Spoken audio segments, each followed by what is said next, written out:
ভর্তি করতে ব্যস্ত ছিলেন। আর যারা সংসদে উপস্থিত থাকবেন বিজেপির হয়ে বিজেপির প্রস্তাবিত বিলের পক্ষে ভোটটা দিতেন। তাই আমাদের এবার সুযোগ এসেছে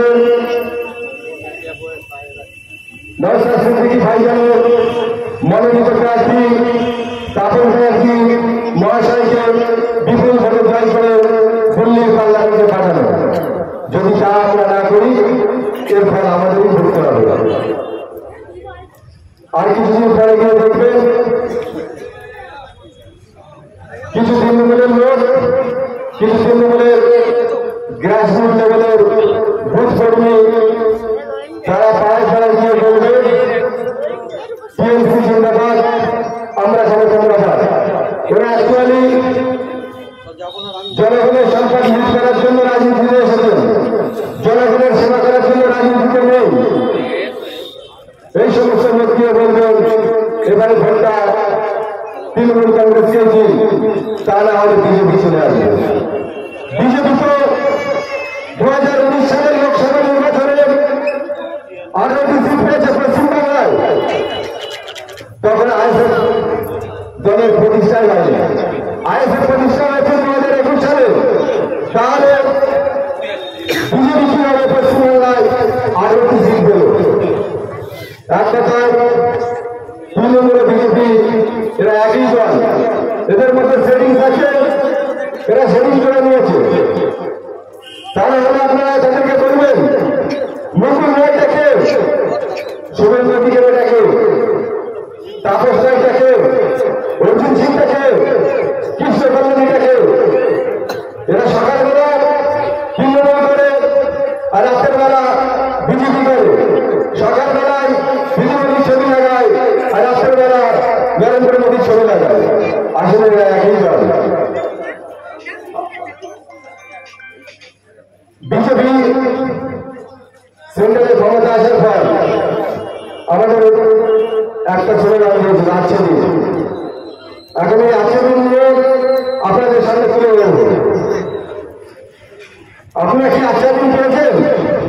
এই আচ্ছা দিনের নামে তারা যে মানুষের শোষণ করেছে আমরা দেখেছি।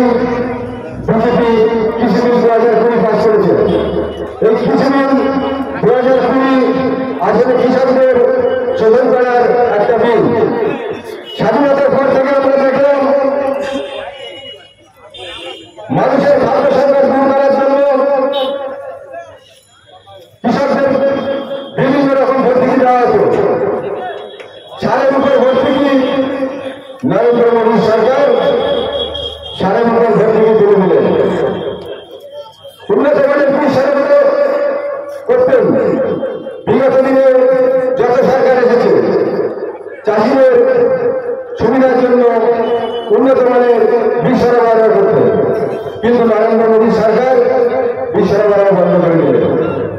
এছাড়া কৃষকদের যাতে ক্ষতি না হয় সেজন্য ব্যাংক থেকে ঋণের ব্যবস্থা করতেন। নরেন্দ্র মোদী সরকার কৃষকদের ঋণ বন্ধ করে দিলেন। কারা ঋণ পেল? কিছু ব্যাংক দেখাতে ঋণ করে দিলেন। তারা হলো বিজয় মালিয়া, মেহুল চোকসি, নীরব মোদিরা। দেশের 5 লক্ষ কোটি টাকা নিয়ে তারা বিদেশে পাঠিয়েছে। নরেন্দ্র মোদী সরকার তাদের ছাড়ার কোনো চেষ্টা করেন।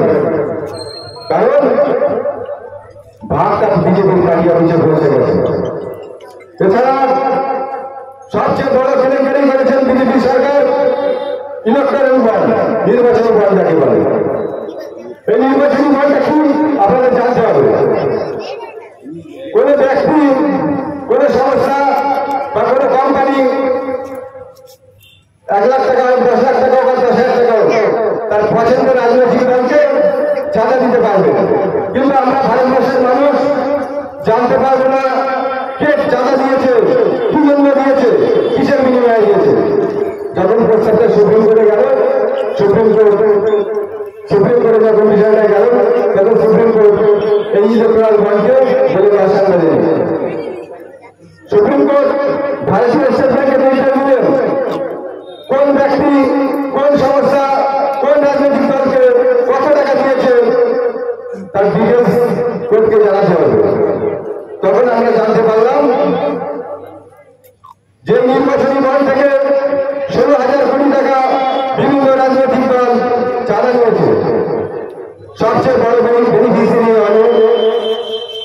সবচেয়ে বেশি সুবিধা বের করলেন ভারতীয় জনতা পার্টি 6,500 কোটি টাকা।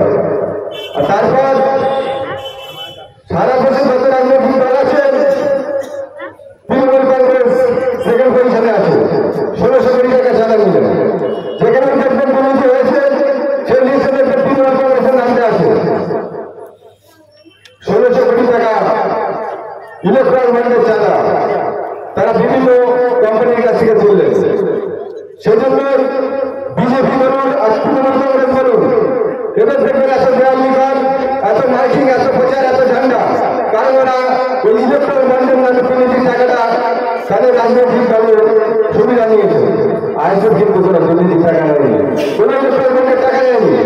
মানুষের কাছ থেকে 10 টাকা 20 টাকা 50 টাকা চাঁদা নিয়ে আজকের এই রাজনৈতিক লড়াই করছেন। মমতা ব্যানার্জি সরকার, তৃণমূল কংগ্রেসের সরকার শুধুমাত্র একটি বিদ্যুৎ কোম্পানির কাছ থেকে 444 কোটি টাকা নিয়েছে। সেজন্য আজকে আমরা দেখতে পাচ্ছি, সেজন্যই আমরা তার ভারত সরকারকে খুব দ্রুত 5 টাকা ইউনিটের বিল 9 টাকা ইউনিট নিতে হবে। আসলে কেন্দ্রের বিজেপি বলুন আর এরা যে তৃণমূল কংগ্রেস বলুন এরা সবাই হচ্ছে দুর্নীতির সাথে জড়িত। এই 80 দিনে আমরা আজকে দেখলাম 400 টাকা সিলিন্ডার, 1200 টাকা নিত্য প্রয়োজনীয় জিনিস, শাকসবজি থেকে শুরু করে ফলমূল থেকে শুরু করে চাল, ডাল, আটা, সমস্ত নিত্য প্রয়োজনীয় জিনিসের দাম 2800 হয়েছে।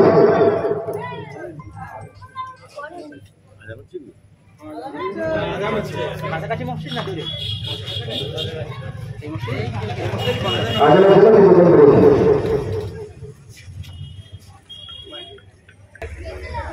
দেশ জুড়ে বেকারত্ব উনি ক্ষমতায় আসার আগে বলেছিলেন যে 10 লাখ 12 লাখ 20 লাখ করে চাকরি হবে, অথচ আমরা দেখলাম এই মোদীজির জমানায় 12 কোটি মানুষের চাকরি চলে গেছে। 45 বছরের মধ্যে সবচেয়ে বেশি দারিদ্রতা এবং বেকারত্ব এই মোদীজির জন্য, এই মোদী সরকারের পিরিয়ডে হয়েছে। কৃষকদের মাথা পিছু আয় হচ্ছে 27 টাকা, এটাই হচ্ছে ওনার রাজনীতি। এছাড়া আমরা দেখলাম উনি বললেন সবকা সব সবকা বিকাশ, অথচ আমরা দেখলাম ওনার এই 10 বছরের মধ্যে প্রায় 10,000 দাঙ্গা এই ভারতবর্ষে হয়েছে। এমনকি ভারতবর্ষের রাজধানী দিল্লিও তার থেকে বাদ গেল না। এরা সবকা সব সবকা বিকাশ না, এরা চায় ভারতবর্ষকে ধর্মীয় বিরোধের রাজনীতি করতে, ধর্মীয় বিরোধের রাজনীতি করে ক্ষমতা টিকে থাকতে। এছাড়া এবার আসছে দিনে আমরা দেখলাম ব্যাঙ্কলোর নীরব মোদী, বিজয় মালিয়া, মেহুল চোকসিদের মতো দেশের ডাকাতরা দেশের 5 লক্ষ কোটি টাকা নিয়ে বিদেশে পাঠিয়েছে, মোদী সরকার তাদের ফেরানোর চেষ্টা করলেন না। এটাই হচ্ছে বিজেপির আচরণ। এছাড়া এই আচরণ তো ভারতবর্ষের সাধারণ মানুষের হয়নি, এই আচরণ হয়েছে বিজেপি নেতাদের, আচরণ হয়েছে ব্যাংক ডাকাতদের, এই আচরণ হয়েছে অমিত শাহের ছেলে জয় সাহেব। এক কথায় ভারতবর্ষ আরো 5 বছর পিছিয়ে গেছে। এছাড়া আমাদের রাজ্যে তৃণমূল কংগ্রেসের সরকার আছে, এরা দুর্নীতিও জড়িত। এদের উপরতলা থেকে নিচতলা পর্যন্ত যত নেতা আছে সব দুর্নীতির সাথে জড়িত। ওরা মানুষের কাছে গিয়ে বলবে আমরা লক্ষ্মীর ভান্ডার দিচ্ছেন, আমাদের সরকার লক্ষ্মীর ভান্ডার দিচ্ছেন, কন্যাশ্রী দিচ্ছে, রূপশ্রী দিচ্ছেন, যুবশ্রী দিচ্ছেন। তাদেরকে বলবেন আপনাদের সরকারের এমন একজন বিধায়কের নাম বলুন, এমন একজন মন্ত্রীর নাম বলুন যাদের ব্যক্তিগত সেভিংসের টাকা থেকে আপনারা এই প্রকল্প চালাচ্ছেন। এ টাকা হচ্ছে মানুষের ট্যাক্সের টাকা। শুধু তাই না, এই প্রকল্পগুলি চালানোর জন্য বর্তমানে পশ্চিমবঙ্গ সরকার প্রায় 5 লক্ষ কোটি টাকা ঋণ করেছে। আর এই ঋণগুলোর জন্য যে সুদ হয় বছরের 49,000 কোটি টাকা সুদ দিতে হয়। এই ঋণের টাকা এবং এই সুদের টাকা সব টাকাটাই পশ্চিমবঙ্গের মানুষের উপর থেকে ট্যাক্স নিয়ে পেমেন্ট করা হচ্ছে। তাই ফলে জিনিসপত্রের দাম হয়ে গেছে আকাশ ছোঁয়া। স্বাধীনতার পর থেকে আমরা দেখলাম সিপিএমের 34 বছর সহ পশ্চিমবঙ্গ সরকারের ঋণ ছিল 1,86,000 কোটি টাকা, আর এই 12 বছরে ঋণ করে ফেলেছেন 5 লক্ষ কোটি টাকা। এটাই হচ্ছে আমাদের উন্নয়ন। ওরা যখন উন্নয়ন ফেলে বসে আছে, ওনাদের পার্থ চ্যাটার্জি লাখ লাখ টাকা সরকারি চাকরিগুলো বিক্রি করে উনি জেলা পেতে আছেন। ওনাদের প্রতিক্রিয়া বললে গরিবের রেশন চুরি করে উনিও জেলা পেতে আছেন। ওনাদের অনুব্রত মন্ডল গরু পাচার করে উনি ফেয়ার পেতে আছেন। এক কথায় তৃণমূলের যত নেতা আছে উপর থেকে নিচে এদের সবাই দুর্নীতির সাথে জড়িত। উন্নয়ন যদি হয়ে থাকে তৃণমূল নেতাদের রয়েছে, উন্নয়ন যদি হয়ে থাকে তৃণমূলের নেতাদের বান্ধব রয়েছে। পশ্চিমবঙ্গের জনসাধারণের কোনো উন্নয়ন হয়নি। ওরা সরকারি চাকরির পরীক্ষা একটা ঠিকানা দিতে পারে না। সরকারি চাকরির পরীক্ষা নেওয়ার আগে শুধু সরকারি চাকরির পরীক্ষা নেওয়া নয়, মাধ্যমিক বলুন আর উচ্চ মাধ্যমিক পরীক্ষা বলুন, পরীক্ষা নেওয়ার আগে প্রশ্ন পাস হয়ে যায়। তাহলে এরা পশ্চিমবঙ্গটা চালাচ্ছে কি করে? একটা ভালো একটা পরীক্ষা ঠিকভাবে নিতে পারে না আমাদের সরকার। শুধু তাই নয়, এই তৃণমূলের সরকার যেভাবে সন্ন্যাসী থেকে শুরু করে সারা পশ্চিমবঙ্গ করে মহিলাদের উপর নির্যাতন শুরু করেছেন। এক কথায় পশ্চিমবঙ্গের মানুষ আজ তাদের থেকে মুক্তি চায়। আর কিছু মানুষ ভাবছেন ছাত্র করে জিতে নেব, ভয় থেকে জিতে নেব, রিং করে জিতে নেব, মানুষকে তার গণতান্ত্রিক অধিকার ভোট দিতে দেবো না। তাদেরকে একটা কথা বলে যাচ্ছে আজকের সভা থেকে, আপনারা সাথে থেকে খেয়াল করুন, বিনিময় কিন্তু হাত করে নিয়েছে। ওনাকে কোনো সাপোর্ট করছেন না, করছেন, আর ওনাকে কোনো সাফাইও করবেন না, দিল্লি গিয়ে কোনো চুক্তিও করবেন না, কারণ সাহেব ওনার ভাই বোন। যখন তৎকালীন শিক্ষামন্ত্রী পার্থ চ্যাটার্জি সিবিআই হাতে গ্রেফতার হবেন, বারবার দিদিমণিকে ফোন করেছিলেন, দিদিমণি কিন্তু ফোন রিসিভ করেননি। আর আপনি তো 2 লেভেলের কর্মী, আপনি তো 2 লেভেলের নেতা, আপনার সঙ্গে তৃণমূল কংগ্রেস হবে না।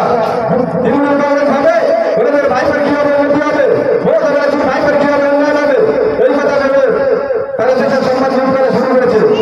আপনাদের বলবো এই রাজ্যে তৃণমূল কংগ্রেস দুর্নীতি করেছে, তৃণমূল কংগ্রেস সরকারকে একটিও ভোট দেবেন না, তৃণমূল কংগ্রেসের প্রার্থীদের একটিও ভোট দেবেন না, সাম্প্রদায়িক বিজেপিকে একটিও ভোট দেবেন না। আপনারা আইএসএফ মনোনীত প্রার্থীদের দিকে দিকে ভোট দিন এবং আমাদের বারাসাত লোকসভা কেন্দ্রের প্রার্থী তাপস ব্যানার্জি মহাশয়ের বিপুল ভোটে জয় করে পার্লামেন্টে পাঠান। দেখবেন আগামী দিনে একটা সুন্দর ভারতবর্ষ গড়ে উঠবে। এইগুলো আমাদের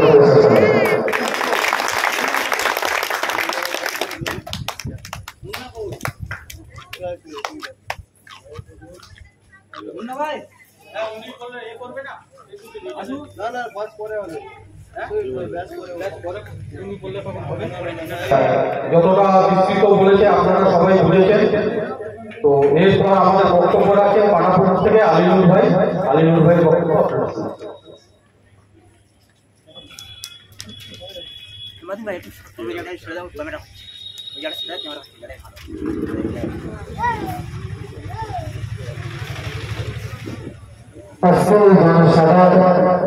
সম্মানীয় সভাপতি সাহেব, মঞ্চে উপস্থিত আছেন আমাদের সকলের প্রিয় প্রার্থী বারাসাত লোকসভা কেন্দ্রের শ্রী তাপস ব্যানার্জি মহাশয়। আজকে আমাদের এই নির্বাচনী জনসভায় আমার মতন একজন পিছিয়ে পড়া নগণ্য মানুষ আপনাদের কাছে বক্তব্য রাখতে পেরে আমি নিজেকে গর্বিত মনে করব। আপনারা জানেন এই গোটা পশ্চিমবঙ্গ তথা ভারতবর্ষের বুকে যে বিজেপি সরকার হিন্দু মুসলমানের মধ্যে বিভেদ তৈরি করতে চলেছে, আর সেই সুযোগবাদী এই চোরের রানী মানবতাবাদীতার বাইনারি শুরু করেছে। তারই বিরুদ্ধে আজকে ইন্ডিয়ান সেকুলার ফ্রন্ট রুখে দাঁড়িয়েছে। বারাসাত লোকসভা কেন্দ্রে ইন্ডিয়ান সেকুলার ফ্রন্টের প্রার্থী দেওয়ার কি দরকার ছিল যদি কাকুলি জসিদার মহাশয় যদি বারাসাত লোকসভা কেন্দ্রের মুসলিম ধনী আদিবাসী সমস্ত ধর্মীয় মানুষের জন্য কাজ করতেন। তাপস যারা কিনা আসার কোনো প্রয়োজন ছিল না বারাসাত লোকসভা কেন্দ্রে প্রার্থী হওয়া। কি দরকার ছিল? আমাদের দলের প্রাণ পুরুষ মির্জা রামদাস সিদ্দিকী ভাইজানের ইন্ডিয়ান সেকুলার ফ্রন্ট তৈরি করা। যদি এই পশ্চিমবঙ্গ ছেড়ে রানীমহল আদালতে যদি দুর্নীতি না করত, পিছিয়ে পড়া অসহায় মানুষের উপরে যদি অত্যাচার নিপীড়িত অপমানিত অবহেলিত না করতে কোনো প্রয়োজন ছিল না ইন্ডিয়ান সেকুলার ফ্রন্টের দলটা তৈরি করা। আমরা জানতে চাই গোটা পশ্চিমবঙ্গ থেকে যেভাবে শিক্ষা থেকে শুরু করে রেশন, মিড ডে মিল এবং প্রত্যেকটা গরিব মানুষের আবাস যোজনার ঘর থেকে শুরু করে তারা প্রত্যেকটা মানুষের অধিকারটা হরণ করেছে, তার জন্য ইন্ডিয়ান সেকুলার ফ্রন্ট আজকে এই বগুড়া গাজীপুরের জমিনে দাঁড়িয়ে নির্বাচনী জনসভাকে সাফল্য উচ্চ শিখরে পৌঁছে দিয়েছে। আমরা জানতে চাই এই ইন্ডিয়ান সেকুলার ফ্রন্ট 2021 সালের আগে তৈরি হয়নি, তখন কোন বামপন্থী বন্ধুরা বলেনি যে বিজেপি আছে ওরা পেল কি করে।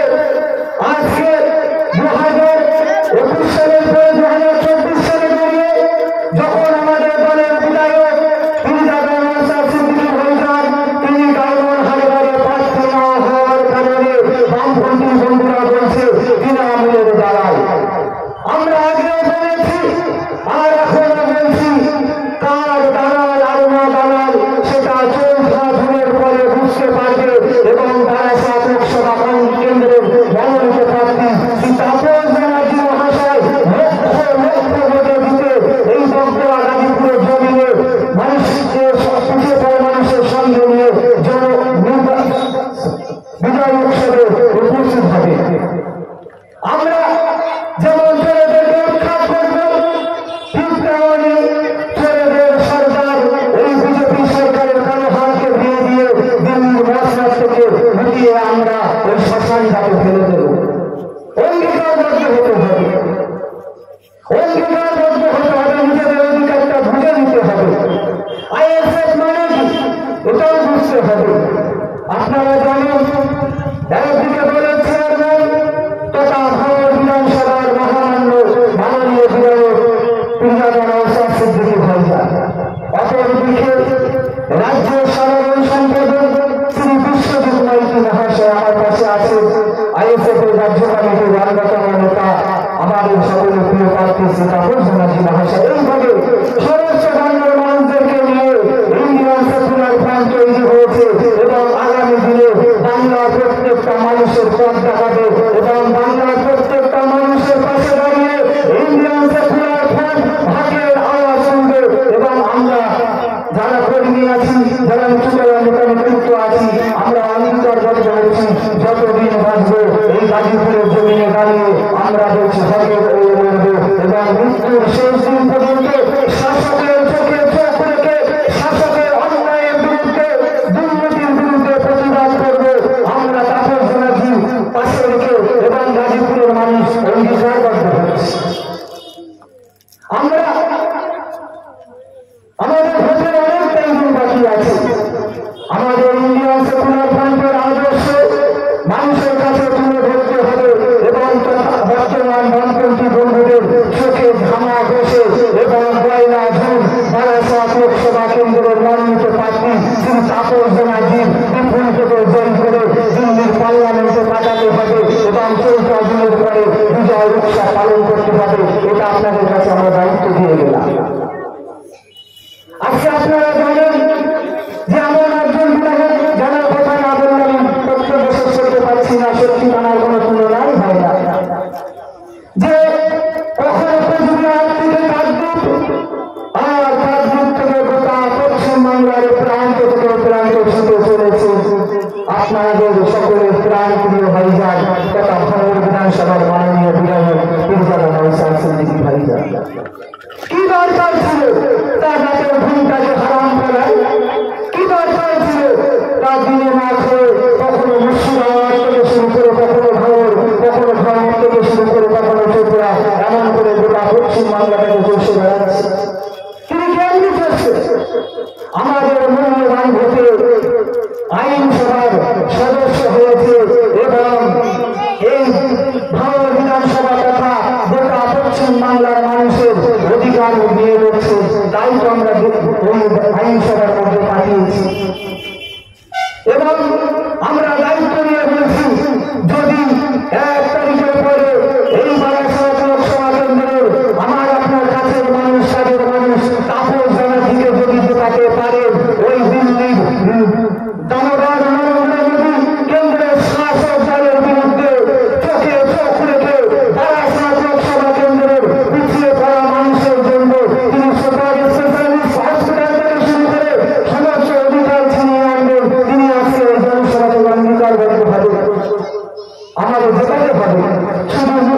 উঁচু করে না, মাথা উঁচু করে চলে, শির দ্বারা খাড়া করে চলে। তাই তো আজকে এই 2021 সালের দলটা 2024 সালে দাঁড়িয়ে গোটা ভারতবর্ষে একটা উদীয়মান তরুণ যুক্তিবাদী এবং প্রতিবাদী বিধায়ক নওশাদ সিদ্দিকী ভাইজান খাড়া হয়েছে এবং আগামী দিনে 293টায় নওশাদ সিদ্দিকী ভাইজানের মতো এমএলএ আমাদেরকে তৈরি করতে হবে, জনগণের প্রতিনিধি আমাদেরকে বানাতে হবে। এই বলে আমি সকলকে আমার অন্তরস্থল থেকে ইন্ডিয়ান সেকুলার ফ্রন্টের পক্ষ থেকে সংগ্রামে অভিনন্দন জানিয়ে আমাদের সকলের প্রিয় প্রার্থী তাপস ব্যানার্জি মহাশয়ের নির্বাচনী জনসভাকে সফল করার আহ্বান জানিয়ে এবং 1 জুন সকাল সকাল ভোটটা দেবেন, চুপচাপ খামে ছাপ দেবেন, এই বলে আমি আমার সংক্ষিপ্ত বক্তব্য শেষ করছি। ইন্ডিয়ান সেকুলার ফ্রন্ট জিন্দাবাদ, পীরজাদা নওশাদ সিদ্দিকী ভাইজান জিন্দাবাদ তথা বারাসাত লোকসভা কেন্দ্রের কাছের মানুষ, কাজের মানুষ, আইএসএফ এর মনোনীত প্রার্থী শ্রী তাপস ব্যানার্জি মহাশয় জিন্দাবাদ। ভালো থাকবেন, সুস্থ থাকবেন, সকাল সকাল খাম চিহ্নে ছাপ দেবেন, এই বলে আমি আমার বক্তব্য শেষ করছি। সকলের কাছে অনুরোধ করছি।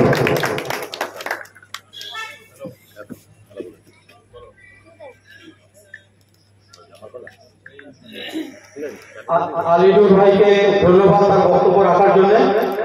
আমাদের এই রাজারহাট যে বিধানসভা, রাজারহাট বিধানসভা গুন্ডিটা একটু পার হলেই ভাঙড় বিধানসভা, আর সেই ভাঙড় বিধানসভায় বিগত এই বিধানসভা নির্বাচনে ছোট্ট একটা কুড়ি ফুটেছিল আইএসএফ এর নওশাদ সিদ্দিকী পীরজাদা। তো সেই কুড়ি আজ বড় ফুলে বিকশিত হয়েছে, সারা বাংলা চষে বেড়াচ্ছে, যা আমাদের আগের বক্তা তাদের বক্তব্যের মাধ্যমে বলেছে। তো আমার এই আওয়াজ ভাঙড়বাসী অনেকের কাছে পৌঁছচ্ছে, এখানেও অনেকে আছে ভাঙড়বাসী, তাদের কাছে বিশেষ করে তাদেরকে আমি আন্তরিকভাবে ধন্যবাদ জানাই যে এই সুন্দর একটা উপহার দেওয়ার জন্য, যা আমাদের এই ভারতবর্ষের রাজনৈতিক যে সংজ্ঞা, সেই সংজ্ঞাটাকে চেঞ্জ করে দেবে, পরিবর্তন করে দেবে। আমরা জানি আমাদের যে লোকসভা, বারাসাত লোকসভা যে সাংসদ কাকলিগঞ্জ দস্তিদার 15 বছরের সাংসদ, তো তিনি 15 বছর ধরে কি কাজ করতে পারেননি এই 5 বছর, 15 বছর ধরে কি এমন কাজ তার বাকি আছে যে এই 5 বছর সে করে দেবে। আজকে যখন সে আসবে, অন্য কোনো সময় আসে না, নির্বাচনের সময় আসবে, যদি আসে তাদেরকে প্রশ্ন করুন যে আপনি 15 বছর ধরে কি কাজ করেননি এই 5 বছরে করে দেবে। কাকলিগঞ্জ দস্তিদারকে এই 15 বছরের মধ্যে আপনারা কোনো সামাজিক কোনো কিছুতে দেখেছেন? কোনো অনুষ্ঠান, সামাজিক কোনো কাজে? এত বড় একটা মহামারী চলে গেল করোনা, সেই করোনাতে দেখেছিলেন? কোনো কিছুতেই আপনারা দেখেননি, কোনো কিছুতেই পাবেন না। তো সেই কাকলিগঞ্জ দস্তিদার আবার আপনাদের কাছে আসবে ভোটের জন্য, তো আপনারা তাদেরকে জিজ্ঞাসা করবেন যে আপনি এত বছর ধরে কি কাজ করেছেন, এলাকার একটা কাজ করেছেন দেখান। আপনাদের কিন্তু এই জিজ্ঞাসা করার অধিকার আছে, প্রত্যেকেরই আছে। তো আর বাকি যে দল আছে, বিশেষ করে সিপিআইএম বা আমাদের সিপিআইএম যাদের দিয়েছে ফরওয়ার্ড ব্লক এবং সেই সাথে বিজেপি আমাদের যদি ভোটটা নেয়, আমাদের কি সাথে দাঙ্গা বাজিয়ে দেবে, সিএএ করাবে, এনআরসি করাবে, এইসব কি তাদের নীতি হবে? আপনারা যখন আসবে চোখে চোখ রেখে আপনাদের প্রশ্ন করার কিন্তু সুযোগ আছে। আপনাদের যখন এই সুযোগ চলে যাবে, আপনারা কিন্তু পরে আর পাবেন না। আপনারা এই যে সুযোগ পাবেন, সেই সুযোগে আপনারা প্রশ্ন করবেন। আপনারা যে ফরওয়ার্ড ব্লক আগে দেখেছেন স্বাধীনতার আগে, সেই ফরওয়ার্ড ব্লক আর এই ফরওয়ার্ড ব্লকের অনেক তফাৎ আছে। আপনারা নিজেরাই বলুন যে ফরওয়ার্ড ব্লক প্রার্থী দিয়েছে, সেই ফরওয়ার্ড ব্লকের ক্যান্ডিডেট কোনো কিছু আপনাদের কোনো কাজে, কোনো কিছুতে, কোনো জায়গায় সহায়তা করেছে? তো যখন আসবে সিপিএম, যখন তার দালালি করতে আসবে ফরওয়ার্ড ব্লকে, যেই ভোটটা ফরওয়ার্ড ব্লককে দিয়ে, তখন আপনারা জিজ্ঞাসা করবেন যে ফরওয়ার্ড ব্লকে যখন দেবো তখন ফরওয়ার্ড ব্লককে খুঁজে পাবো? ফরওয়ার্ড ব্লকের ভোট দেওয়া মানে এই ভোটটা কেটে যাওয়া। আপনারা নিঃসন্দেহে চোখে চোখ রেখে এই নির্বাচনে আপনারা আইএসএফ কে ভোট দিন, যিনি আমাদের এই দলের চেয়ারম্যান নওশাদ সিদ্দিকী, তার যে নীতি, তার যে আদর্শ, ভারতবর্ষের আর কোন রাজনৈতিক নেতার মধ্যে নেই। এই সততা আর কোন নেতার মধ্যে পাবেন না। যাই হোক, আমি আমার বক্তব্য বেশি করবো না। এরপর আমাদের যে লোকসভা কেন্দ্রে প্রার্থী তাপস ব্যানার্জিকে আমি বক্তব্য রাখার জন্য অনুরোধ করছি।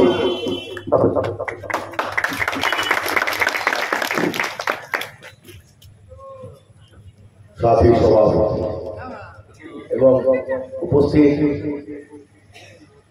যারা আমার আসল নেতা, ইন্ডিয়ান সেকুলার ফ্রন্টের প্রত্যেকটা কর্মী হচ্ছে নেতা।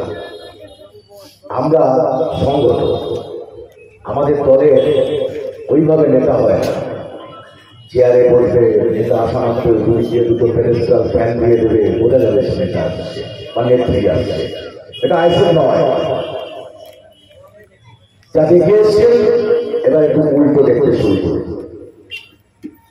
তাই যে সঞ্চালনা করছিলেন মোল্লা ভাই, আমার ছোট ভাই, এবং আমি দীর্ঘক্ষণ প্রায় 5 কিলোমিটার প্রায় হেঁটেছি মনে হয়।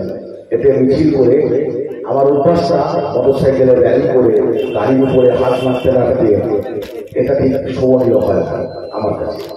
আমি থেকে 15 কিলোমিটার হেঁটেও প্রচার করার পক্ষে, কারণ মানুষ তো কষ্ট করছে। আমি মানুষের কষ্টটা যে বুঝতেই না পারি, সেই কষ্টার্জিত মানুষ তারা কেন আমাকে ভোট দেবে? কেন ভোট দেবে? আমি আসবো উড়ন্ত পাখির মতন, উড়ন্ত পাখির মতন আবার উড়ে চলে যাবো। এর জন্য আইসে হয়। তাহলে কি জন্য আইসে? যারা আমার কথা শুনছে, আমি মন দিয়ে শুনতে বলছি আপনাদেরকে, ভোট না দিয়ে কথা শুনে। যদি তৃণমূলের বন্ধুরাও শোনে, তাদেরকেও শুনতে বলছি। তৃণমূল করে তৃণমূলকে ভোট দেয়, সে তো আমার শত্রু নয়। আগে মানুষ, পরে রাজনীতি। আপনি বসুন না ভাই, আপনি আপনার কাছে করছেন। আগে মানুষ, মানুষ জন্মায়, জন্মানোর পরে যে জানে না তার ধর্ম। ধর্ম হচ্ছে ধারণ করা। সে কে কি ধারণ করবে তার ব্যক্তিগত বিষয়। রাজনীতির ময়দানে এই ধর্মটাকে নিয়ে আসার লক্ষ্যটা কে তৈরি করলো, কারা তৈরি করলো? এটা যদি গুলিয়ে ফেলে, আমি বারবার সব বক্তৃতাতে বলি, economy guided by the politics, politics guided by the economy. অর্থনীতি রাজনীতিকে নিয়ন্ত্রণ করে, রাজনীতি আবার অর্থনীতিকে পরিচালিত করে, নিয়ন্ত্রণ করে। আসলে আমরা সবাই ভোট দিই, আমিও দিই, আপনিও দেন, সবাই দেন। কিন্তু একবার কি ভেবে দেখেছেন আজকে কেন ঘুরতে ঘুরতে শুনতে হয় ভোট দেওয়ার পরে আপনি তো ভুলে যাবেন, যে যায় লঙ্কায় সেই যায় রাবণ। ভোটের আগে অনেকে অনেক কিছু বলে, আপনিও তো আজকে বলছেন। কথাগুলো শুনতে হচ্ছে কেন জানেন? 76 বছর ধরে ভারতবর্ষের মাটিতে 70% সম্পদের মালিক 30% মানুষ, আর 30% এই 70% মানুষ, 30% সম্পদের মালিক। 76 বছর ধরে কেন কেন বলুন তো? মোদীকে বলতে হলো, আপনাদের মনে পড়ে 2016 সাল 8 নভেম্বর, প্রথম আপনারা যদি মনে থাকে, मेरा भाई आप लोग सब सुनता है या क्या बोल रहा हूं? आज रात 12 बजे, कल सुबह 6 बजे हमारा देश में जो 500 रुपया 1000 रुपया नोट आए, ये टेंडर बातिल हो जाएगा। किसके बातिल हो जाएगा? ये बात तो सुना आप लोग, टीवी पे सुना, पर्दा में हमारा प्रधानमंत्री बोल रहा है, आउट की बोल रहा है 500,000 रुपया इसलिए बातिल होना चाहिए कि कालो रुपया एंटी सोशल का पास सब चला गया। আমি তখন ব্যাংকে গর্ব রাখবো, চাকরি করি আমি ব্যাংকে। যেই খবরটা শুনলাম, আমি সাথে সাথে ব্যাংকে বললাম, কালকে সকালবেলায় ঘুরতে ঘুরতে তো দৌড়াতে হবে না, সকাল সকাল চলে আসবে। সমস্ত কাজ হলো। আমি ব্যাংক কর্মচারী, তখনও আমি 21 সালে চাকরি থেকে ছেড়ে দিয়েছি চাকরি। আজ অব্দি মোদীজি বুঝতে পারেনি কত কালো টাকা সমাজ করে উঠতে হবে। এখনো যান বড় বাজারে, ওই জায়গায় ও মানুষের কাছে 500,000 টাকা লুকিয়ে রাখা হয়েছে। তারপরে কি বললেন? सबका साथ सबका विकास। सुनिए, मोदी जी का पाठ है, हमारा देश का रुपया सुई पैर में डलना है। क्यों है? जितना रुपया हमारा बैंक के चलान दिया, वो हम लोग ले आएंगे बाद 0 बैलेंस में अकाउंट में 15 लाख डाल दिया। ও তারপরেই অমিত শাহকে জিজ্ঞাসা করছে সাংবাদিকরা, মোদীজি তো বলেছে সুইস ব্যাংক থেকে কালো টাকা নিয়ে সে 15 लाख টাকা করে অ্যাকাউন্টে ঢুকবে। अब क्या बोला मोदी जी? अमित शाह बोल रहा है वो सब झूठा बात है, वो सब इलेक्शन का बात बोल रहा है। तो কি বললেন আমার কথার দ্বারা? এমন একটা শাসক ক্ষমতায় বসেছে যে শাসক প্রথমে সেই শুধু জুমলাবাজি করে যাচ্ছে, দেশের নির্বাচন, এটা রাষ্ট্রের নির্বাচন, সারা ভারতবর্ষের মানুষের কিভাবে মানুষ বাঁচবে, খেয়ে পড়ে বাঁচবে কি বাঁচবে না, মরবে কি মরবে না, তার নির্বাচন হচ্ছে না। এটা একটা পঞ্চায়েতের নির্বাচন না, এটা একটা বড় পঞ্চায়েতে কি হয়, লুটে খাওয়ার জন্য আপনার পাশের গলির লোকেরা রেডি হয়ে যায়, 15 তারিখ হবে তাহলে মেরে ধরিয়ে দাও, যে কোনো ক্ষমতা দখল করো, আর আগুলি বসে হাসবে। এটা সে নির্বাচন নয়। এটা হচ্ছে দেশে আপনার স্বাস্থ্যনীতি কি হবে, আপনার বিদ্যুৎ নীতি কি হবে, আপনার খাদ্যনীতি কি হবে, মানুষের বড় আয় কি হবে, তার নির্বাচন। আর মোদীজি ক্ষমতায় আসার পর থেকে শুধু জুমলা বাদ দিয়ে যাচ্ছে। আর কি বললেন? 500 বছর में हमारा देवता क्या है, देवता है। 500 বছর বাদ ধরে আমি খুঁজছিলাম, উনি 500 বছর ধরে রামকে ঘুরে ঘুরে হাজির করলেন। ভালো করেছেন, রাম তো দেবতা, কেউ দেবতা মানে কৃষ্ণ মানে আল্লাহ মানে তার ব্যক্তিগত বিষয়। 500 বছর বাদে খুঁজে উনি রামকে প্রতিষ্ঠা করলেন। অথচ ব্যাংকে গচ্ছিত যে টাকা মেরে নিয়ে, জনগণের টাকা মেরে দিয়ে মোদীর পুষ্টি শুধু সব চলে গেল বিদেশে। আজকে 5 বছর ধরে তাকে আনতে পারলেন না, একটাকেও ধরতে পারলেন না। উল্টো কি বললেন? ক্লাইম্যাক্সটা দেখুন কিভাবে ক্লাইম্যাক্স করছে মানুষকে। উল্টো কি বললেন? করোনার সময় মনে আছে, आप लोग सब सुनता है ये कोरोना महामारी से बहुत विकास हो जाएगा, सेकेंड वर्ल्ड वॉर छुट्टी नहीं हुआ, करना भी था। इसलिए आप लोग शाम को सब घर पर प्रदीप जलाइए, मोमबत्ती जलाइए, कासा पितोल पिटाइए, ढाक तोड़ पिटाइए, रचना करना पड़ेगा, कोरोना चला जाएगा। ঠিক আছে কিনা শুনেছিলেন নাকি? বেরিয়ে গেছিল একদম ছাতা পিতল দিয়ে শ্বাস বাজানো, সবাই বাজে আগে করোনা মনে চলে যাবে। তারপরে বললেন আজ রাতটা, आज 8 मार्च 2020 हम मोदी जी जो बात बोल रहा है आप लोग सुनिए। हम लोग 7 दिन के लिए लॉकडाउन कर दिया, पूरा देश में लॉकडाउन लागू कर दिया। ये बात आप लोग सुना? উনি ভাবলেন না লকডাউন হয়ে যাওয়ার সাথে সাথে ট্রেন বাস বন্ধ হয়ে গেল। এই পশ্চিমবঙ্গের মাটিতে যিনি বলেন ডবল চাকরি দেবো, 1.5 কোটি চাকরি দেবো, কোথায় বলেন একজন মহিলা আছে হঠাৎ দিকে যায়, চেয়ারে বসে পড়ে পা ভেঙে পড়ে আমার দেশ চালাচ্ছে। সেই ডাবল চাকরি বদলে ডাবল চাকরি চলে যাচ্ছে, একটু চলে যাচ্ছে, কথা পড়ে আসছে। ওই পরিযায়ী শ্রমিকরা আপনারা দেখেছেন যেভাবে বিভিন্ন দেশ থেকে আমাদের পশ্চিমবঙ্গে আসতে গিয়ে কত পরিযায়ী শ্রমিক মারা গেল। আজ অব্দি মোদীজি বললেন না ভারতবর্ষে পরিযায়ী শ্রমিক কোন রাজ্যে কত আছে, এখনো বলতে বললেন না, একটা সত্যাপন করলেন না। এই মানি টেন্ডার যখন মানি টেন্ডারে 500,000 টাকা বাতিল করলেন, তখনও তিনি বললেন না কত ব্যাংক কর্মচারী ওই কাজ করতে গিয়ে মারা গেছে, তাদের জন্য সহানুভূতি একবার দেখালেন না। উল্টো কি করলেন? কালো টাকা তো উদ্ধার হলো না, 15 লক্ষ টাকা তো ঢুকলো না, 500 টাকা 1000 টাকা এখনো মানুষের কাছে রয়ে গেল। আর করোনার সময় উনি কি করলেন? বললো ভ্যাকসিন আমি প্রথম এনে দিচ্ছি। যে ভ্যাকসিন কাকে দিলেন? সিরাম কোম্পানিকে। সেই সময় ভ্যাকসিন নেওয়ার জন্য মানে সবাই উপায় তুলে রেখেছিলেন। ওই সিরাম কোম্পানির ভ্যাকসিন ছাড়া অন্য কোনো ভ্যাকসিন নেওয়া যাবে না, এটা মনে রাখবেন আপনারা। ঠিক তারপরে 19 সালে উনি আগে একটা পাস করে দিয়েছিলেন ফিনান্স বিল। উনি অনেক গুণী মানুষ, তারিখ সেট করেন, ভালো ভোট ফল করেন, ওনার বিউটিশিয়ান আছে, কোন মিটিংয়ে কিভাবে যাবে। আমরা তো মাঠে ময়দানে ঘুরে বেড়ানো লোক, যা সকালবেলা জামা প্যান্ট করে ঘুম থেকে উঠে বেরিয়ে পড়ি মানুষের সেবা করতে। কেন ভোটে দাঁড়িয়েছে?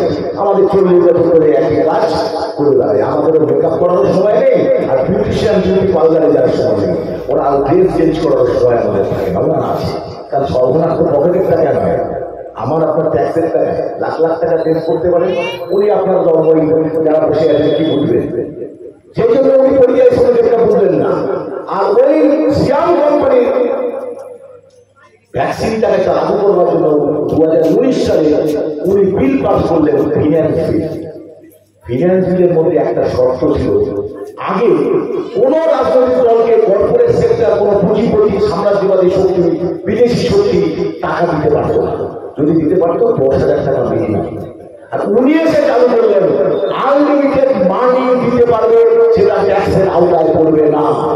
আর তারপরে 6,900 কোটি টাকা উনি ইনকাম করলেন। আর ওনার বোন পিডিআর বোন আছে, পশ্চিমবঙ্গে বোন আছে একজন, না আরএসএস দুর্গা, তিনি দিলেন 1,600 কোটি টাকা। তারপরে কাণ্ডটা কি ঘটল? কারা দিল 6,900 কোটি টাকা? সিয়াম কোম্পানি দিল সবচেয়ে বেশি টাকা, ওই যে ভ্যাকসিনের বরাদ্দটা পেয়েছিল। আর পশ্চিমবঙ্গে সবচেয়ে বেশি টাকা দিয়ে দিল তারা গোয়েঙ্কা। ঠিক দেখবেন সেদিনকে লক্ষ্মীর ভান্ডারের গল্প দিচ্ছে না, দেখবেন এখানে লক্ষ্মীর ভান্ডার রেখে রেখেছে, এই আমি পরে আসছি। লক্ষ্মীর ভান্ডার যেদিনকে চালু হয়েছে সেদিনকে একটু বিদ্যুতের বিলটা বের করবেন তো, তার ইউনিট কত ছিল? আর যেদিনকে লক্ষ্মীর ভান্ডার চালু হয়েছে সেদিনকে একটু বিদ্যুতের বিলটা দিয়ে দেবে। আর ওর মাঝখানটায় গোয়েন্দা থেকে কত কোটি টাকা ইলেকট্রাল বন্ডে নিয়েছে মমতা ব্যানার্জি, একটু খোঁজ নিয়ে দেখবেন। দেখবেন আপনি যে 500,000 টাকা মা বোনদের দিচ্ছেন, যদিও লক্ষ্মী আমার দেবতা, এই আমার প্রশ্ন আছে, লক্ষ্মী শ্রী তাপস ব্যানার্জির দেবতা আর মমতা ব্যানার্জির দেবতা, কিন্তু শেখ সিরাজুল ইসলামের দেবতা না, সুরিন্দর সিং এর দেবতা নয়। টাকাটা কিন্তু শেখ সুরিন্দর সিং এর, টাকাটা কিন্তু শেখ সিরাজুলের, টাকাটা শ্রী তাপস ব্যানার্জি। কিন্তু নামটা রাখলেন লক্ষ্মী ভান্ডার, দিচ্ছেন কাদের? মায়েদের। ওনার মাতৃ ভান্ডার রাখলে কি অসুবিধা হতো? মাতৃ ভান্ডার রাখলেন না কেন? আরএসএস এর দুর্গা তো খেপে যাবে। আরএসএস এর পলিসি হচ্ছে হিন্দুস্তান করে যে কোনো বললে, কিন্তু আরএসএস কে খুশি করতে গেলে কিছুতেই অন্য কোনো নাম রাখা যাবে না, সবটাই হিন্দু ধর্মের দেব দেবীদের নাম রাখো। তাই লক্ষ্মী কন্যাশ্রী, তাই রূপশ্রী, তাই রূপশ্রী, তাই হতশ্রী, যত শ্রী শ্রী শ্রী তাপস ব্যানার্জি, হিন্দুরা নামের আগে শ্রী বলে। এটা বোঝার চেষ্টা করবে, এটাই হচ্ছে মমতা ব্যানার্জি আরএসএসের একটা আন্ডারস্ট্যান্ডিং। আপনি আগেই বললাম না, ইকোনমি গাইডের জায়গা করে, পলিটিক্স গাইডের জায়গা করে, অর্থাৎ রাজনীতি অর্থনীতিকে নিয়ন্ত্রণ করে, অর্থনীতি রাজনীতি চালায়। আজকে একই দাঁড়ে বিদ্যুতের দাম আরো বাড়িয়ে দিলেন। এই মুহূর্তে ভারতবর্ষের সবচেয়ে বেশি বিদ্যুতের দাম পশ্চিমবঙ্গে। আপনি তো 1,000 টাকা নিচ্ছেন, মা বোনেরা প্রশ্ন করবেন না, আমার 1,500 লাগিয়ে 1,000 দরকার নেই। আপনি আগে বলুন এই বিদ্যুতের দাম ইউনিট বিদ্যুৎ কেন 3 মাস অন্তর বিলটা আসে? পার মাসে বিল আসার দাবিটা করুন, বুঝবেন বিদ্যুতের কিভাবে আপনার 500 টাকা বিদ্যুতের পিছনে চলে যাচ্ছে। তাহলে আপনি বিদ্যুতের দাম কমিয়ে দিন। যেদিনকে লক্ষ্মীর ভান্ডার চালু হয়েছে সেদিনকে আপনি আপনার সর্ষের তেলের দামটা দেখুন, সেদিনকে আপনি মুগ ডালের দাম দেখুন, সেদিনকে আপনি মুসুর ডালের দাম দেখুন, আনাজপাতির দাম দেখুন। আমি দায়িত্ব নিয়ে বলছি। আর লক্ষ্মী ভান্ডার চালু হওয়ার পরে তার 4 গুণ বেড়ে গেছে সবকিছুর দাম। লোক তো দেখছে, কেউ তো দেখছে না, কিন্তু তো দেয়, কোথা থেকে চলবে? আপনাকে কে দিয়েছিল লক্ষ্মীর ভান্ডার? কেউ তো চাইনি, কেউ তো মর্জিম ভাতা চাইনি, কেউ তো ইমাম ভাতা চাইনি। ইমাম ভাতা মর্জিম ভাতা দিচ্ছে কার টাকায়? তেলা মাথায় তেল দেন না, মানুষ বোঝে না, ওটা দেন ওয়াকফ বোর্ডের টাকায়। আর আপনি পুরোহিত ভাতা দিচ্ছেন সরকারি টাকায়, ওটা ওয়াকফ বোর্ডের টাকায়। সবুজ সাথী সাইকেল ওয়াকফ বোর্ডের টাকায়। আমাদের ভাইজান নওশাদ সিদ্দিকী জানতে চেয়েছিলেন ওয়াকফ বোর্ডের টাকা হিসাব দিয়ে কোথায় বড় বড় খরচা করেছে। আজ অব্দি মমতা ব্যানার্জি সেই হিসাবটা দেন। কেন দেননি সেই হিসাবটা? কেন দেননি আজ অব্দি হিসাবটা? দেয়নি, কালকে কিছু কালা হয় না। আর জগন্নাথের মন্দির করছে সরকারি টাকায়, কোথায়? দীঘাতে। কোনো মন্দির করতে বাধা নেই, মন্দির আমি করবো, আমরা হিন্দু ধর্মের যারা মানুষ তারা মন্দির করবো। আপনি সরকারি জায়গায় মন্দির করছেন করবেন কেন? যদিও রাম মন্দির বিতর্কিত জায়গা, বাবরি মসজিদ থেকে বলেছে, অনেক প্রশ্নে যাবো না, রাম মন্দিরটা কিন্তু কেন্দ্রীয় সবাই থাকে। অথচ এখানে যত মন্দির বলা থাকে উনি বলেন দুর্গাপূজায় যে 50,000 থেকে 70,000 টাকা করে সমস্ত লাভ করতে দেন, সবটা কিন্তু সরকারি টাকা। সরকারি টাকায় কে আপনাকে দিতে বলেছে? সরকারি টাকায় কি হবে? ওই যে ছেলেগুলোর চাকরি রাস্তায় পড়ে আছে, 1 বছর করে 2 বছর করে তাদের চাকরি দিন। মানুষ তো কাজ আছে, যার হাত আছে তার কাজ নেই, যার কাজ আছে তার ভাবটির কাজ ব্যবস্থা অবসর করার জন্য আপনাকে 5 বছরের জন্য বঞ্চিত রেখেছে। আর সম্পদটা দেখভালের দায়িত্ব, সম্পদটাকে লুটপাট করার জন্য তো আপনাকে দায়িত্ব দেয়নি। কি বলি কিন্তু মমতা ব্যানার্জিকে আজকে একটা লুটে ফুটে খাওয়া যায়, সেখানে দাঁড়িয়ে বিজেপি কি করছেন? ধর্মীয় দাস মেরুকরণ করাটাই তাদের লক্ষ্য। যেভাবে জার্মানি হিটলার করেছিলেন, মুসলমানিরা করেছিলেন, আজকে মোদীজি একটা ধর্মীয় দাসকে সামনে রেখে ভারতবর্ষে বাইনারি পলিটিক্সকে কায়েম করেছে। আর তার দোষর হিসাবে মমতা ব্যানার্জি এমনভাবে নেগেটিভ পজিটিভ অ্যাকশনকে কার্যকরী করছে পশ্চিমবঙ্গের মাটিতে, যার ফলে একটা সাম্প্রদায়িকতার বাতাবরণ তৈরি করছেন। এর জন্য তাই মমতা ব্যানার্জি, তা নাহলে উনি রেড রোডে নামাজ পড়তে গিয়ে কেন উনি ওখানে মোনাজাত করতে চান? ওনার অধিকার আছে। কেন কাকুলি আপনার অঞ্চলে এসে রোজা না করে, রোজা না রেখে, মুসলিম ধর্মের কোন ধরনের নিয়ম কারণ না মেনে মাথায় রেখে উনি মোনাজাত করতে আসছেন? কি উত্তর দিচ্ছে? আপনার ধর্মকে অপমান করছে কি করছে না? বলো, এটাই তো সাম্প্রদায়িক দাস। আপনি আপনার ধর্ম করুন, যেটা দিয়ে আমি শুরু করেছিলাম, সেই ধর্মটা আমি আমার ধর্ম করবো, আপনি আপনার ধর্ম করবেন। রাজনীতির ময়দানে রাজনৈতিক নেতারা কোন ধর্ম পালন করবেন না। আমাদের নওশাদ সিদ্দিকী পার্টির চেয়ারম্যান, তার ধর্ম, সেখানে ইফতার মাহফিলকে তিনি যেতেই পারতেন, কিন্তু উনি রাজনৈতিক চেয়ারম্যান হয়ে কোন ইফতার মাহফিলে হাজির হননি। কাবুল গাজী কোন ইফতার মাহফিলে হাজির হননি। কারণ কাবুল গাজীর কাজ ওরা নয়, কাবুল গাজীর কাজ রাজনীতি করা, মানুষের সমাজে মানুষের অধিকার আদায়ের আন্দোলনকে সংগঠিত করা। তার জন্য জেল কাটতে গেলে জেল কাটবে, মৃত্যুবরণ করতে গেলে মৃত্যু করবে। তার জন্য বাংলাদেশকে কথা বলতে হবে। কাগজে মুড়ে সারদা নারদার টাকা নেওয়ার দায়িত্ব তো আমার নয়। তার জন্য তো আপনাকে ভোট দেয়নি মাননীয় সাংসদ, বিদায়ী সাংসদ। আপনার অভিষেক ব্যানার্জি কি বললেন কদিন আগে? কি বললেন? যারা যাদের টিভি পর্দায় দেখা গেছে কাগজে মুড়ে কাপড়ে মুড়ে টাকা গ্রহণ করছে সারদা নারদা, তাদের বিরুদ্ধে কেন সিবিআই তদন্ত করা হচ্ছে না? এই সারদা নারদার টাকা কাপড়ে মুড়ে কাগজে মুড়ে মনে হয় আমাদের অঞ্চলের বিদায়ী সাংসদকে দেখেছিলেন আপনারা? মনে হয়, আমি বলছি না, মানে অভিষেক করেছেন, সত্যি মিথ্যা আপনার কাছে করে নেবেন। কিন্তু আমার কষ্ট লাগে পাঁচটির কাণ্ডে যখন সুজের রেপ হলো, ধর্ষিতা হলো, পরে মারা গেল, তখন আমার সাংসদ, আসলে বিদায়ী সাংসদ তো আমারও সাংসদ, আমি তো এখানকারই ভোটার। বিদায়ী সাংসদ একটা মহিলা, তিনি এরপর সাথে সাথে বললেন ওটা ধর্ষণ নয়, ওটা প্রত্যেকের সাথে কোনো একটা গোলমাল, একটা নারী ধর্ষিতা হয়েছে, আরেকজন নারী হয়েছে, প্রত্যেকের সম্পর্ক বড্ড কষ্ট লাগে, কষ্ট লাগে। আপনাদের লাগে কিনা আমি জানি না, কিন্তু ভোট দেওয়ার আগে একবার তো ভাববেন আপনার কি কাজ ছিল। কামদুনির ওই মহিলা কি অপরাধ করেছিল বলুন তো? কি অপরাধ করেছিল? ওই বাকিবুর রহমান সমস্ত রেশনের টাকা চুরি করলো, সেও 12 কেন্দ্রের ভোটার। আর যে জ্যোতিপ্রিয় মল্লিক, যিনি জেল খাচ্ছে খাদ্য দপ্তরে, সব দূর হয়েছে 12 কেন্দ্র থেকে। আপনি মাননীয় বিদায়ী সাংসদ, আপনি কি একটাও কথা বলেছেন? এখানে যখন পঞ্চায়েতের ভোট উঠে দিচ্ছে, একবার 56 ভোট হচ্ছে, গণনা কেন্দ্র থেকে বেড়ে বের করে দিচ্ছে, আপনি একজন লোকসভা সাংসদ হিসাবে একবার বলেছেন এটা অন্যায়? আপনি আজকে ভোট নিয়ে নতুন কি দেখাবেন মানুষের কাছে?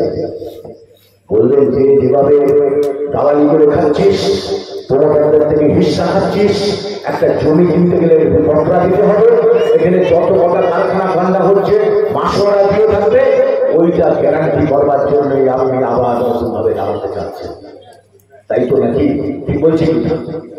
আমরা ইন্ডিয়া সেকুলার ফ্রন্ট দায়িত্ব নিয়ে বলছি যে ওই রাজনীতি আমরা করতে আসিনি।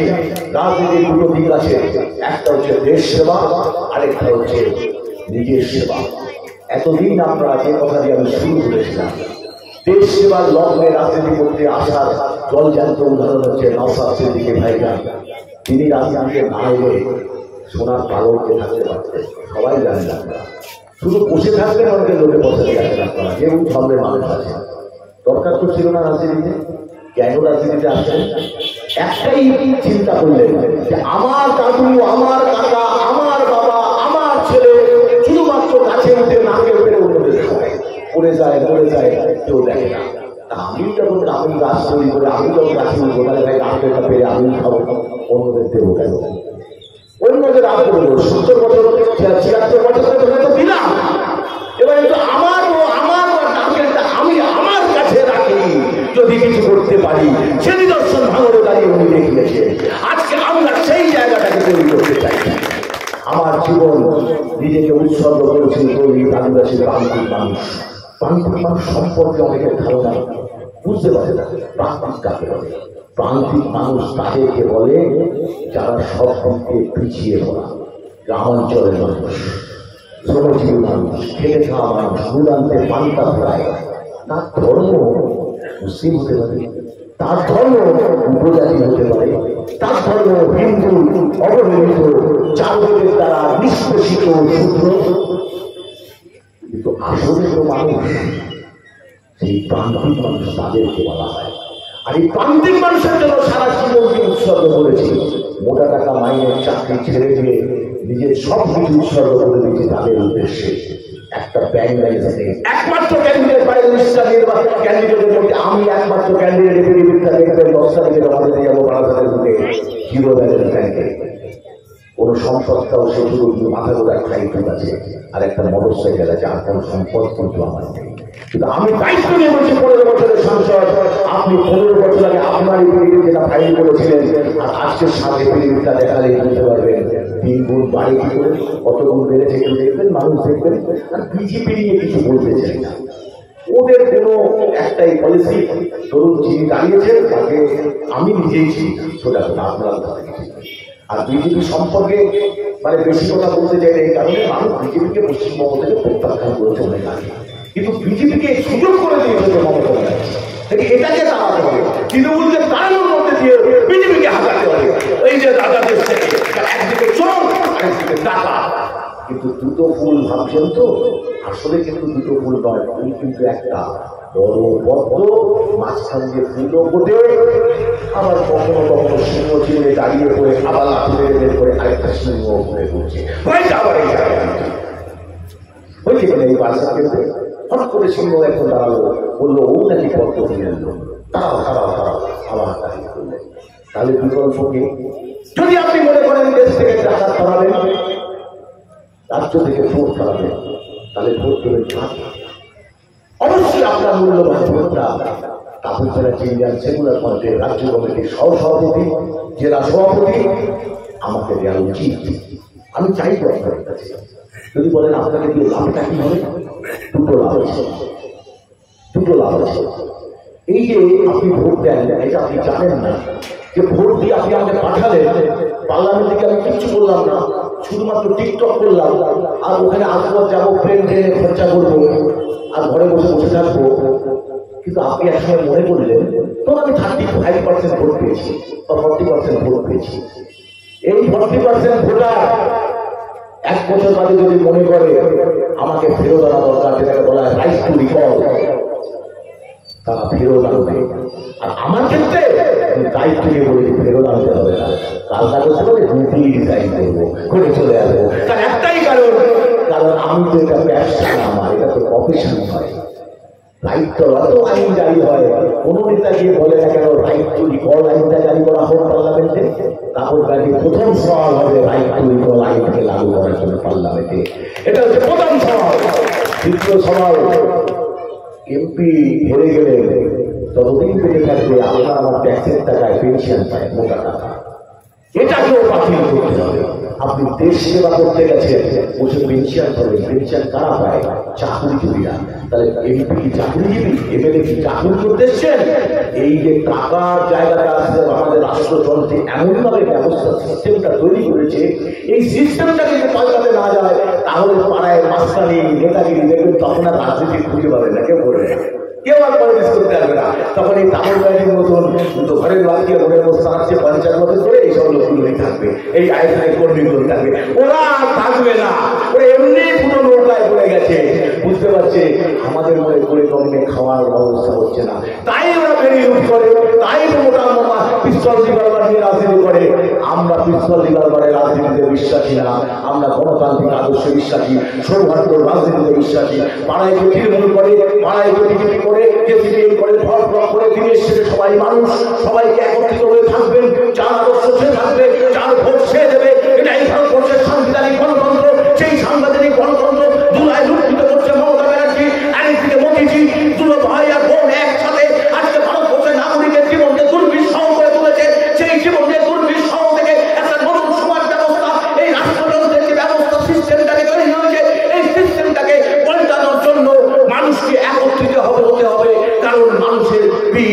দেয়ালে থেকে গেছে, তাই দেওয়ালে পিঠ থেকেছে। এবার লড়বে কিংবা মরবে সেটা তো আমি বলে দেব না, তোমরাই ঠিক করবে। দেওয়ালে পিঠ থেকেছে, এবার লড়বে কিংবা মরবে সেটা তো আমি বলে দেব না, তোমরাই ঠিক করবে। তারপরে দেওয়ালে পিঠ থেকে গেছে, আপনাকে ঠিক করতে হবে, কি করতে হবে। আর অধিকার, আপনার অধিকার কেউ কাউকে দেয় না। অধিকার কে কাকে দেয়, অধিকার কে কাকে দেয়, পৃথিবীর ইতিহাসে কবে কোন অধিকার রবীন্দ্র সংগ্রামে শুধু যে পাওয়া যায়, কখনোই নয় কোনদিন। অধিকার কেড়ে নিতে হয়, অধিকার লড়ে নিতে হয়, রক্তে কিনে নিতে হয়। অধিকার কে কাকে দেয়, আপনার বেঁচে থাকার অধিকার, আপনার ভোটাধিকার অধিকার আগামী 1 জুন আপনি প্রয়োগ করবেন, বুঝছি যে নির্বাচনে পুজো দাঁড়াবেন এবং ইন্ডিয়ান সেকুলার ফ্রন্টকে জয়যুক্ত করবেন। আগামী দিনে যুব সমাজের ভবিষ্যৎকে সামনে রেখে করে যাতে মানুষ খেতে খার মজুরি পায়, তার যাতে অধিকার দুলায় লঙ্ঘিত না হয়, তার দিকে নজর রেখে আপনারা সবাই 1 জুন ইন্ডিয়ান সেকুলার ফ্রন্টের খামচিনে ভোট দিয়ে আমাকে জয়যুক্ত করবেন, ভাইজানের হাতে শক্তিশালী করবেন। এই আহ্বান রেখে আপনাদের সবাইকে সংগ্রামে অভিনন্দন জানিয়ে আমি আমার বক্তব্য শেষ করছি। ইনকিলাব জিন্দাবাদ, আইএসএফ জিন্দাবাদ, নওশাদ সিদ্দিকী ভাইজান জিন্দাবাদ। ভিক্ষা করতে এসছে গণতন্ত্রের স্বার্থে, আপনারা একটুখানি বলবেন, একটুখানি কাজ আছে, আমরা করে তারপর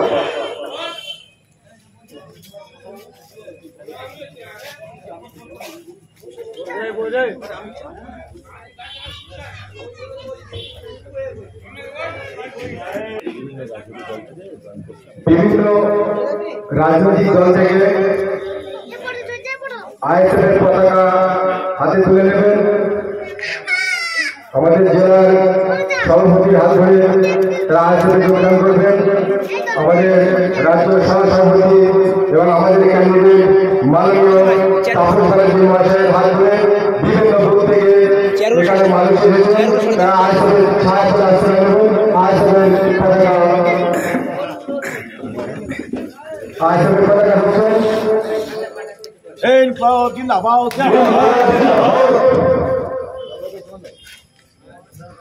ইনকিলাব জিন্দাবাদ, আইএসএফ জিন্দাবাদ, ইন্ডিয়ান সেকুলার ফ্রন্ট জিন্দাবাদ, নওশাদ সিদ্দিকী ভাইজান জিন্দাবাদ,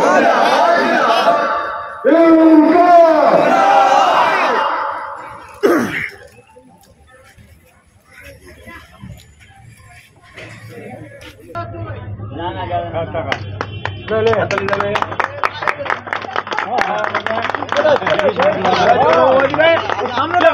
আপনি এদিকে যান, হ্যাঁ কোটি কোটি দাও, গুড তালিয়া টাটা, যাও বাড়ি যাও, রাত হয়ে গেছে।